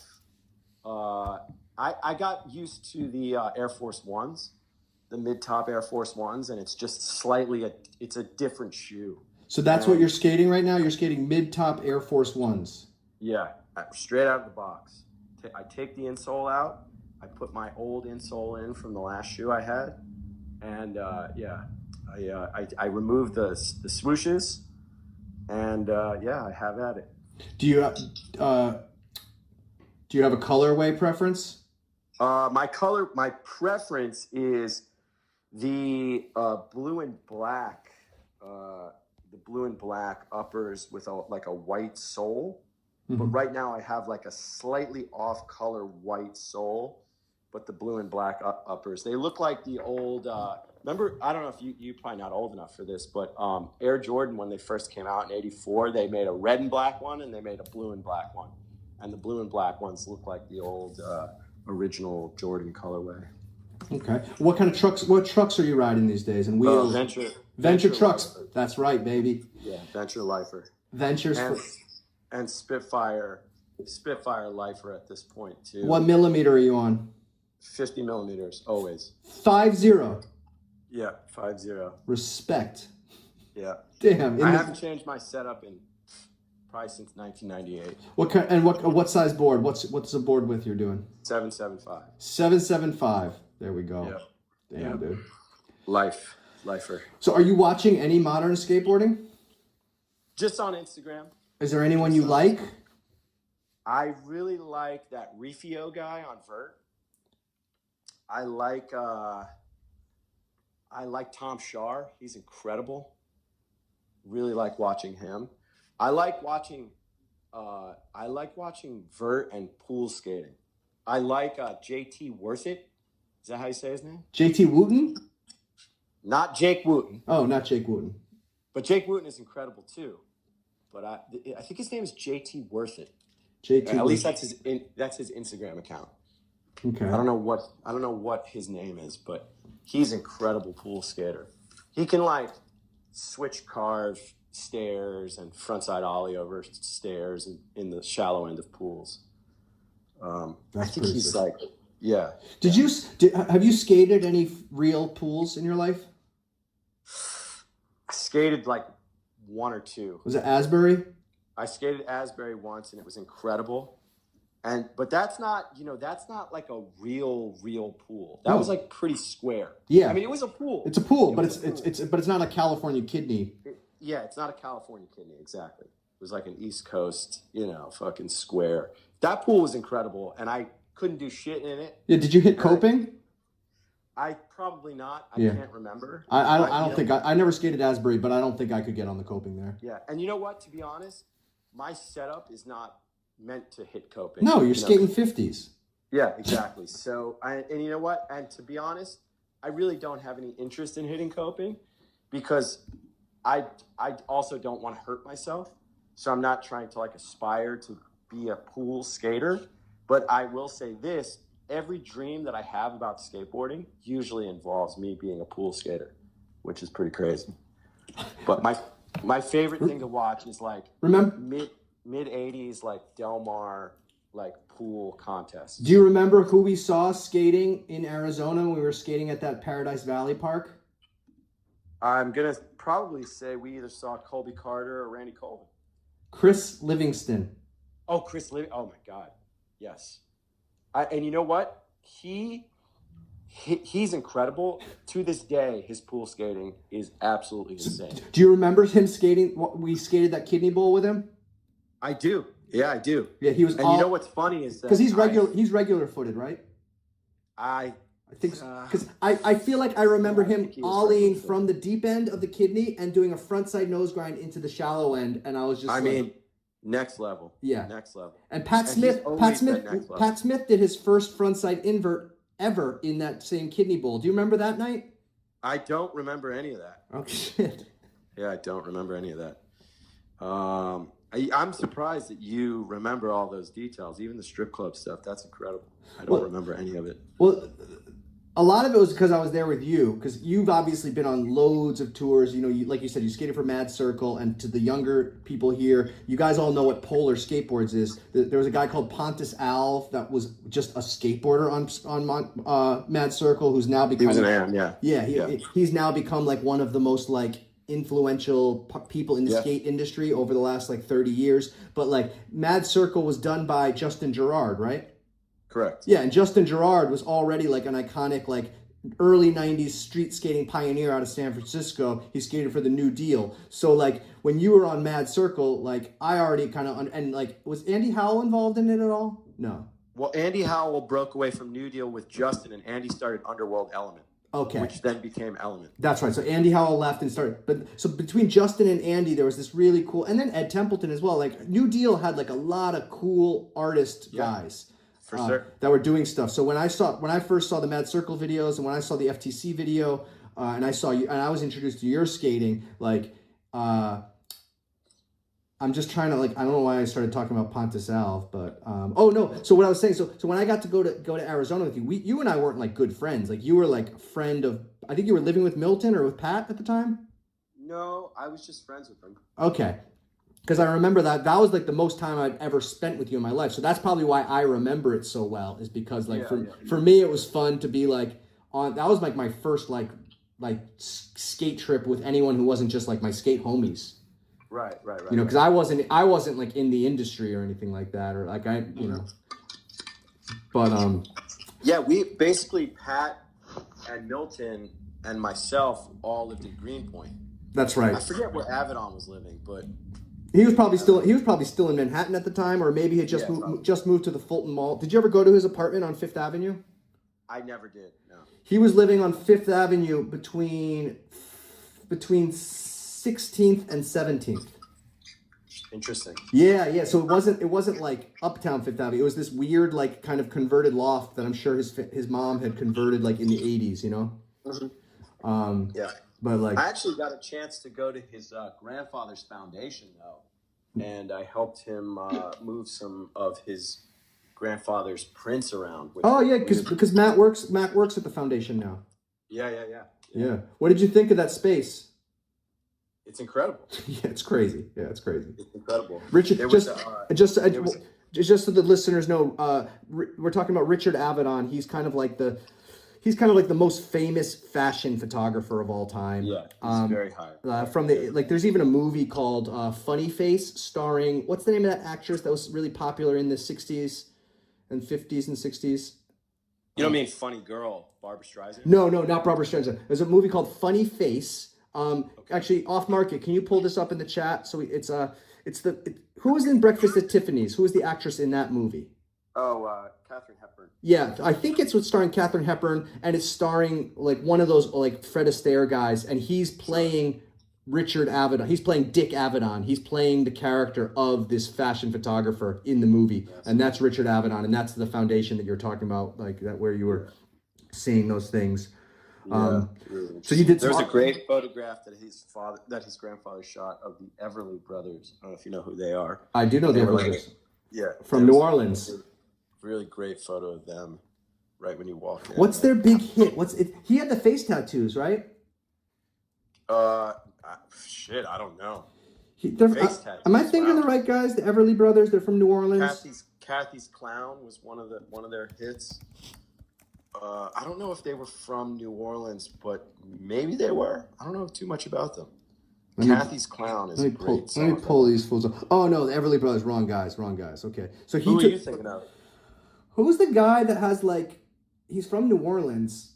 He's not Dr. John. No, they're two brothers, and then one. Are you the brothers? Not the brothers Johnson. No, they're like singer-songwriter. Bro, let me Google all these dudes. Let me see who I'm thinking about. Isley Brothers, maybe? The Isley Brothers, for certain. Does that guy have... I don't know if they have face tattoos, but shit. You went Mike Tyson? Everly Brothers, maybe? No, you said the Everly Brothers, right? Yeah. There's the Isley Brothers for certain. I don't know where they're from. They're black. They are black, yeah. The guy I'm thinking about is black. Maybe it was an Isley brother. I can't remember. Anyway, I'm getting way off topic here. But yeah, so you like this picture of the Everly Brothers that Dick shot. Yeah. You know who you know my favorite photo of Richard Avedon was do you know who Robin Bird is? Robin Bird. I can't say I do. Do you remember Channel 35? Did you ever have cable when you lived in New York City? Sure. Okay. Do you remember Channel 35, Varied Access? I possibly came across. I used to watch a lot of public access. All right, so Channel 35, prior to maybe 2003 or 2006, maybe, at 11 o'clock, the public access New York City would change into sex call hotlines things. So it was kind of like pornography. So when I was a teenager, Channel 35 was kind of like my ultimate access to pornography, and there was a woman called Robin Bird who used to have a late night show where she would have like sex workers and dancers come on and perform. And, interesting. And Richard Avedon took a photo of Robin Bird, and that is like for sure my favorite photo that he's ever taken. It's a picture of her standing up right near the Trump Tower, the globe on near Columbus Circle. Sure. Or maybe it's Times Square. I can't remember.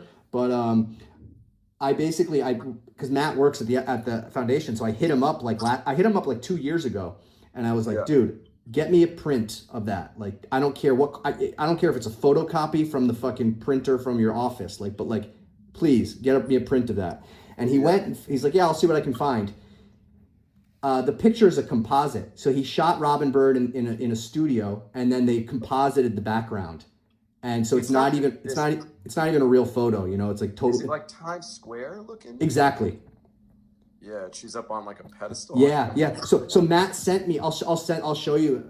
Matt sent me the pictures, and I'm like, of course, the one fucking photo I want isn't even a real fucking photo, and it's some random porn adjacent New York City. But she's like one of my New York City heroes. So shout out to Robin Bird, and also, do you remember Screw Magazine?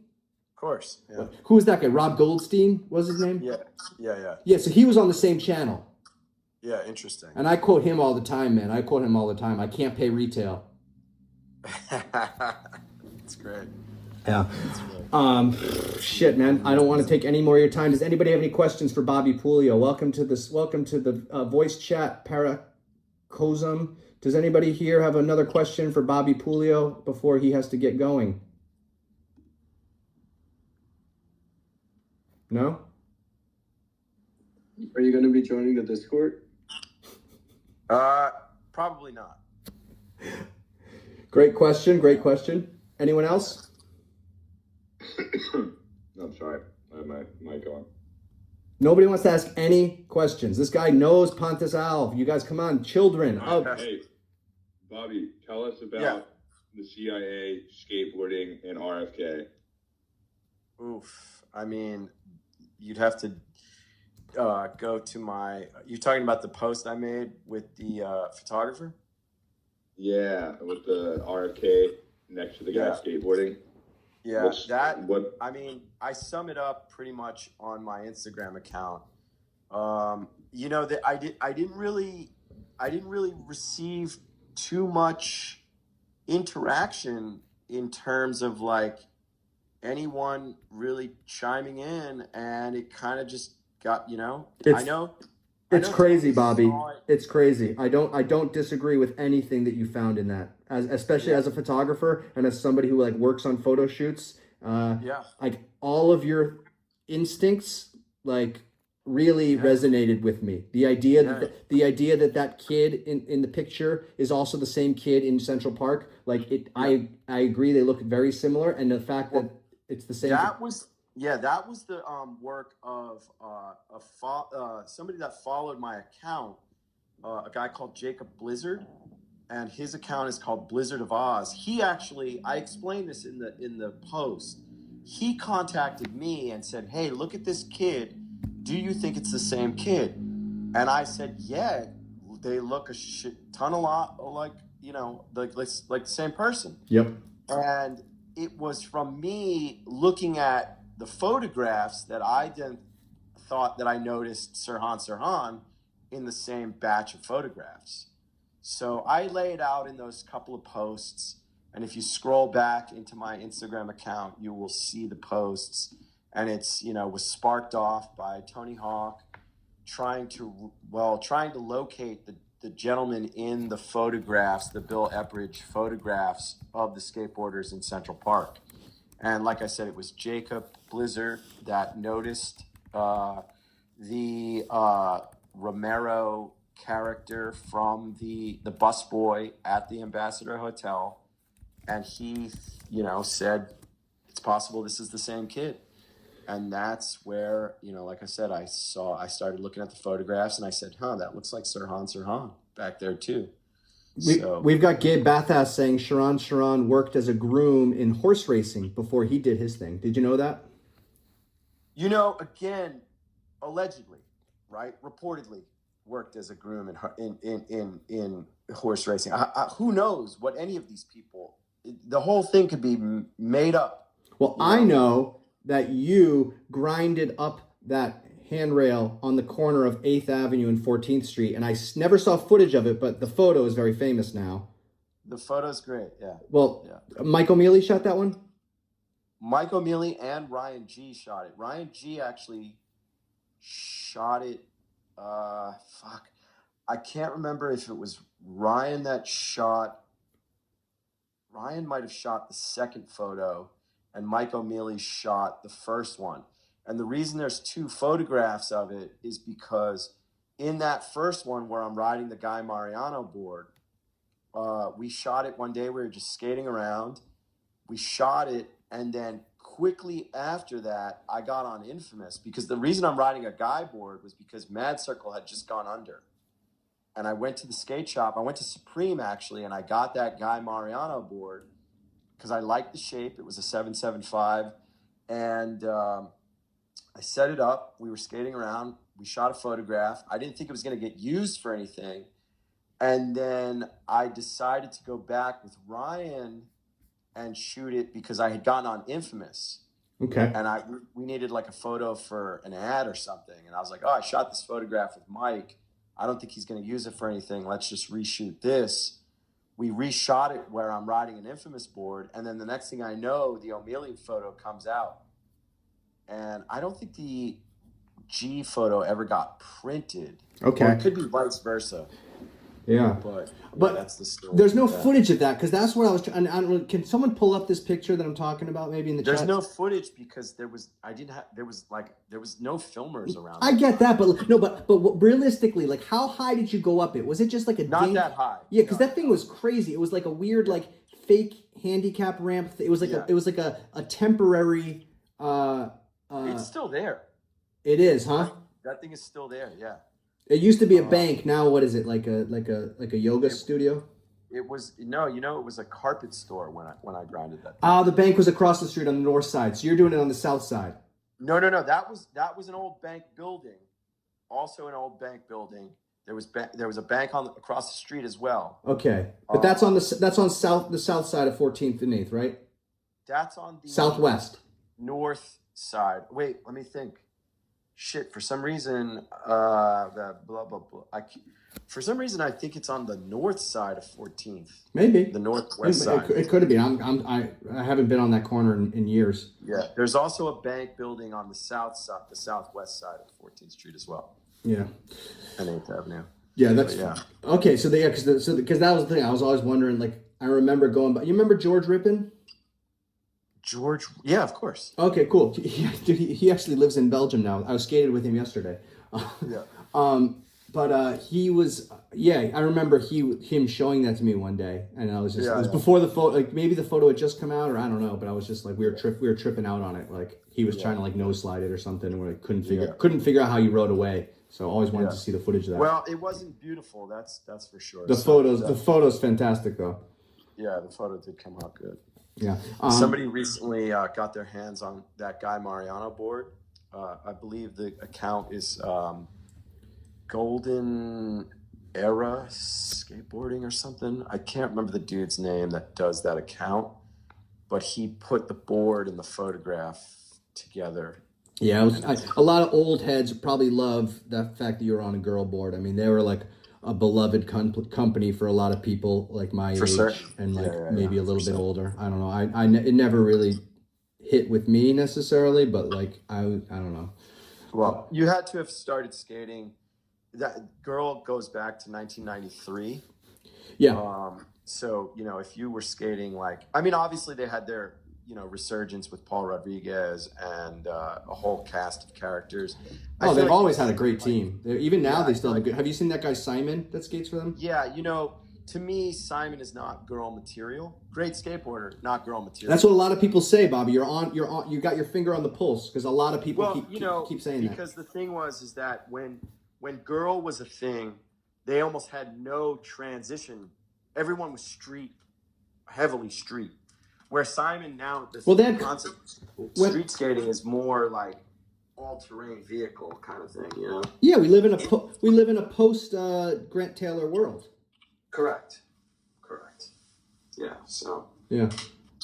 Anyhow, on that note, maybe it's time to depart. Thank you very much for your time, Bobby. Any last minute, guys? Anything else to say to Bobby? Questions for Bobby? No. You guys want to say thank you at least? Come on, we've been sitting here listening to him for 2 hours. Thank you. I'll say thank you. I totally appreciate it. Yeah, thank you. Thanks, man. Yeah, totally appreciate it. Legend. All right. Appreciate it. Put her in the books. Cool. Solana.